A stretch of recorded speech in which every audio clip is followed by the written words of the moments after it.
আপনি কি নবী সাল্লাল্লাহু আলাইহি ওয়াসাল্লামের সুপারিশ পেতে চান? পেতে চান? হাউজে কাউসারের পানি পেতে চান? নবীর কাছাকাছি থাকতে চান?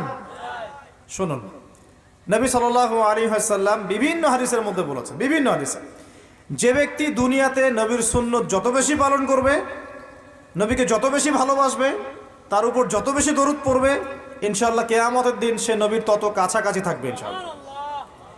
আর যদি সকালবেলা 10 বার এবং সন্ধ্যাবেলা 10 বার পড়তে পারেন আল্লাহুম্মা সাল্লি আলা মুহাম্মদ ওয়া সাল্লিম, অথবা আল্লাহুম্মা সাল্লি ওয়া সাল্লিম আলা নবিয়িনা মুহাম্মদ, ইনশাআল্লাহ নবী সাল্লাল্লাহু আলাইহি ওয়াসাল্লাম আপনার জন্য সুপারিশ করবেন ইনশাআল্লাহ।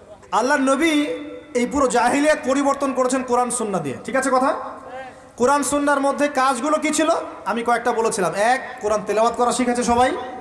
2, কোরআনের অর্থ বুঝেছেন সবাই। 3, কোরআনের সমস্ত আদেশ নিষেধ তারা মেনে চলেছেন, চলেন নাই? আমাদের উচিত হবে কোরআনের সমস্ত আদেশ এবং নিষেধগুলোকে মেনে চলা। আল্লাহ পাক আমাদের সবাইকে তৌফিক এনায়েত করুন।